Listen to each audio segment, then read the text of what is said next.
X, satu huruf kecil yang seringkali bikin bingung jutaan pelajar bahkan sejak duduk di bangku sekolah dasar. Tapi pernah gak kamu bertanya, sebenarnya X itu apa? Dan kenapa dalam matematika tiba-tiba muncul huruf X? Dan sebenarnya buat apa kita mempelajari ini? Jika pertanyaan tersebut pernah muncul di benakmu, berarti kamu berada di video yang tepat. Karena ini adalah video pertama dari playlist Belajar Aljabar dari Nol. Kita akan jawab semuanya.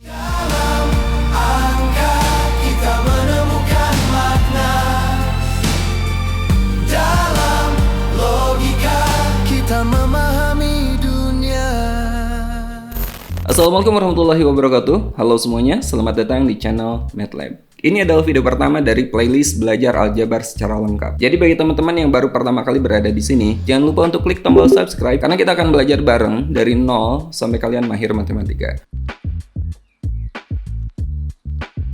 Pertama, kita akan membahas apa itu aljabar.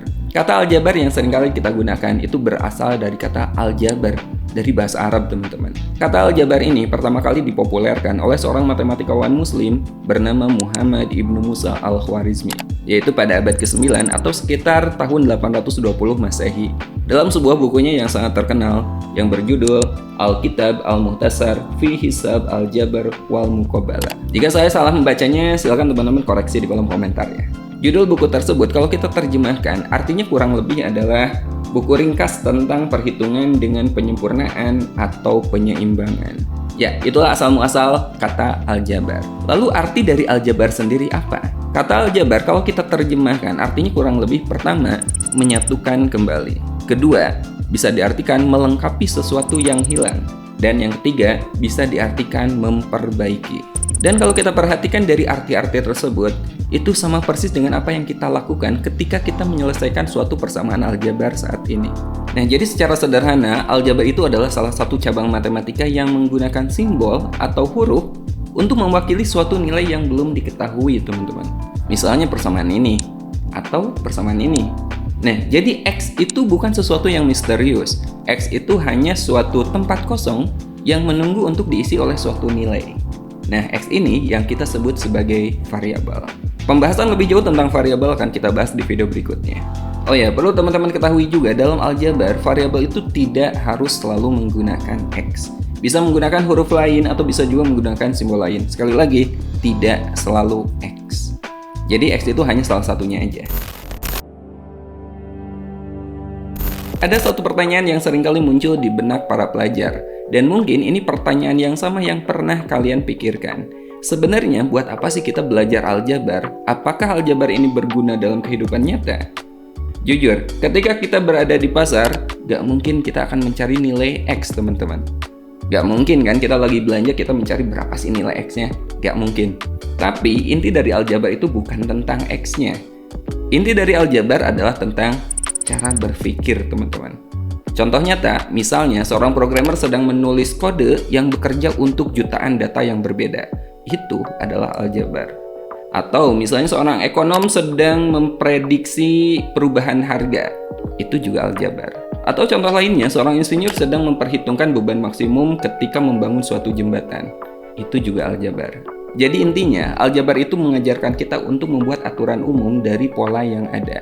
Dan ini hampir bisa digunakan dalam setiap bidang kehidupan.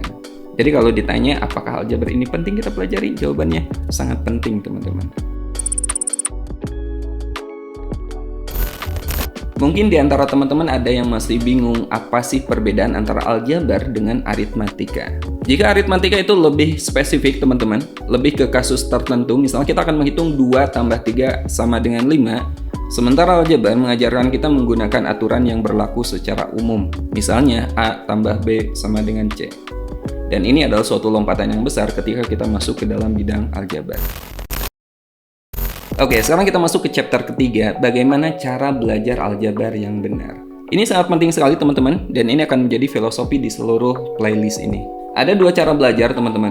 Yang pertama adalah hafalan, dan ini sangat tidak direkomendasikan. Cara belajar menggunakan hafalan ini biasanya polanya seperti ini. Pertama, guru memberikan rumus. Kedua, siswa menghafal rumusnya. Kemudian yang ketiga latihan. Keempat, ujian. Kelima apa? Yang kelima, lupa. Untuk jangka waktu yang pendek, mungkin cara menghafal ini bisa berhasil, teman-teman. Tapi perlu diingat, ini adalah cara yang bersifat rapuh.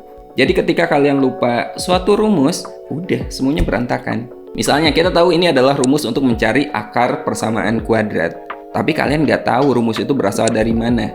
Jadi ketika kalian lupa, udah kita nggak bisa apa-apa. Kita nggak bisa menciptakan rumus tersebut.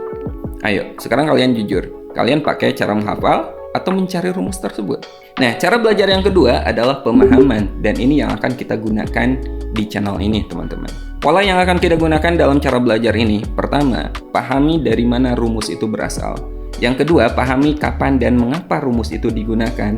Yang ketiga, latihan soal menggunakan logika.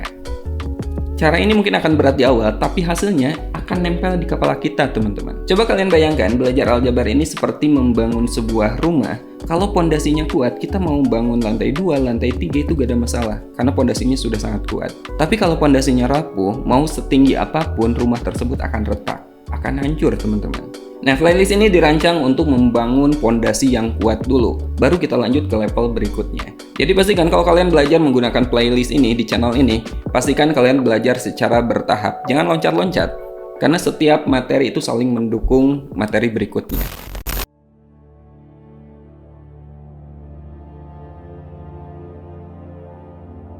Oke, sebelum kita tutup, saya akan memberikan gambaran besar tentang playlist ini, teman-teman, agar teman-teman tahu tujuan dan arah kita mau kemana. Saya rencanakan playlist ini akan dibuat menjadi 16 bagian, teman-teman, di mana bagian 1-4 kita akan membahas tentang pondasi, kemudian bagian 5-8 kita akan membahas persamaan dan pertidaksamaan, kemudian bagian 9-12 kita akan belajar tentang polinomial dan pemfaktoran, dan bagian 13-16 kita akan belajar aljabar tingkat lanjut. Nah, setiap bagian itu dibangun di atas bagian sebelumnya. Jadi pastikan kalian belajar secara berurutan. Di bagian kedua, insya Allah kita akan belajar konsep yang pertama, yaitu variabel, koefisien, dan konstanta. Ini 3 istilah yang seringkali kita anggap sepele, tapi kalau kita salah memahami konsep ini, akan membuat kita sulit ke depannya, teman-teman. Jika teman-teman merasa video ini bermanfaat, jangan lupa untuk klik tombol like dan jangan lupa juga share ke teman-teman lain yang sedang belajar. Dan jangan lupa juga untuk klik tombol subscribe agar kalian tidak ketinggalan video berikutnya. Sampai ketemu di video bagian kedua. Assalamualaikum warahmatullahi wabarakatuh.